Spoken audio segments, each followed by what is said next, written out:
Hello friends. और जैसा कि आपने अभी जो इमेज देखा, तो उस इमेज में मेरा सर्टिफिकेशन है फायर्स परफॉर्म्स कंपनी की तरफ से, जिसको मैंने पास कर लिया। और ये मेरा सर्टिफिकेशन जो आपने अभी इमेज देखा, तो ये फंडेड अकाउंट का सर्टिफिकेशन था। तो इस फंडेड अकाउंट को पास करने इस फंडेड अकाउंट चैलेंज को पास करने में मेरी क्या स्ट्रेटजी थी और क्या मेरे टेक्निकल एनालिसिस थे, और इसमें जो उनका जो टारगेट्स होता है उसको मैंने कैसे अचीव किया।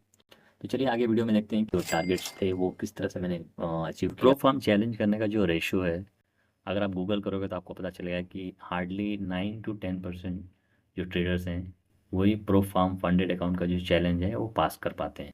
और अगर आपको प्रॉफिटेबल ट्रेडर बनना है तो पहले तो आपको गैम्बलिंग और ट्रेडिंग में क्या फ़र्क है वो मालूम होना चाहिए। मैं इसमें ज़्यादा बात नहीं करूँगा। देखो, गैम्बलिंग और ट्रेडिंग में ये डिफरेंट है कि गैम्बलिंग में या तो आप हारोगे या तो जीतोगे, लेकिन ट्रेडिंग में क्या है, इसमें आपका लॉस और प्रॉफिट जो है वो वेरिएबल होता है। आपका लॉस है वो भी फिक्स नहीं रहेगा, और प्रॉफिट है वो फिक्स नहीं रहेगा। और ट्रेडिंग में क्या, आप ब्रेक इवन भी कर सकते हैं। लेकिन गैम्बलिंग में क्या होता है कि आपका प्रॉफिट और लॉस ये दोनों फिक्स होता है। तो एक ट्रेडर को ट्रेडिंग और गैम्बलिंग में क्या डिफरेंट है ये पता होना चाहिए।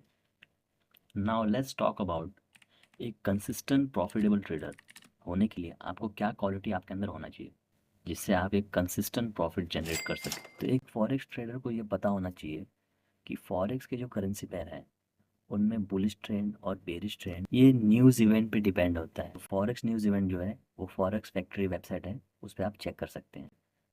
और जो मेरा पर्सनल एक्सपीरियंस है, एक फॉरेक्स ट्रेडर को जिस करेंसी पेयर में वो ट्रेड कर रहा है उस करेंसी पेयर के कंप्लीट मूवमेंट के बारे में उसको अवेयरनेस होना चाहिए। कौन से टाइम वो करेंसी पेयर बुलिश है और कौन से टाइम वो करेंसी पेयर बेरिश है। तो किसी भी करेंसी पेयर को समझने के लिए कि उसका किस टाइम में वो बुलिश था और कब बेरिश वो हो रहा है, इसके लिए आपको उसका 1 साल या 6 महीने का पूरा चार्ट अच्छे से स्टडी करना पड़ेगा। तो आपको ऑटोमेटिकली पता चल जाएगा कि इस टाइम पे ये करेंसी पेयर बुलिश रहेगा और इस टाइम पे ये करेंसी पेयर बेरिश जाने वाला। नेक्स्ट इंपॉर्टेंट पॉइंट जो है वो है risk management.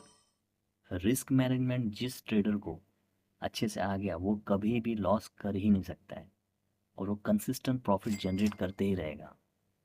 Next important point ये है कि आप कोई भी इंडिकेटर यूज़ करो, आप उस पर 100% अपना ट्रस्ट आप रखते हो, लेकिन एक ना एक दिन वही इंडिकेटर आपको इतना बड़ा लॉस करवाएगा जो आप सोच भी नहीं सकते। तो यहाँ पे रिस्क मैनेजमेंट ही एक वो इम्पोर्टेंट पिलर है जो आपको इस लॉस से सेफ रखेगा।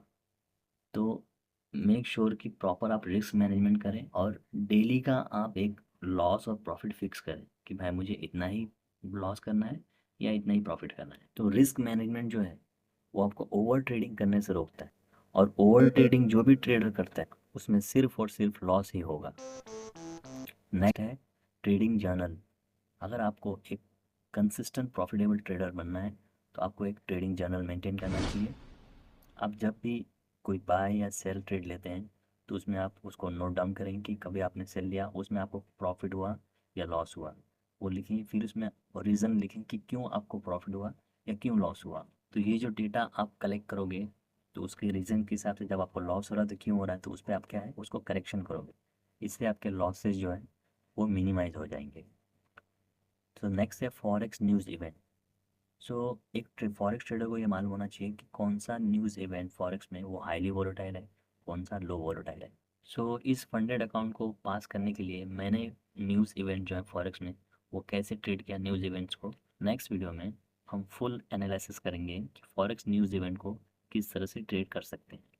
आप कमेंट्स में फॉरेक्स न्यूज़ इवेंट के बारे में कोई भी क्वेश्चंस है आप पूछ सकते हैं, मैं वहाँ पे आंसर दूंगा। Thank you for watching.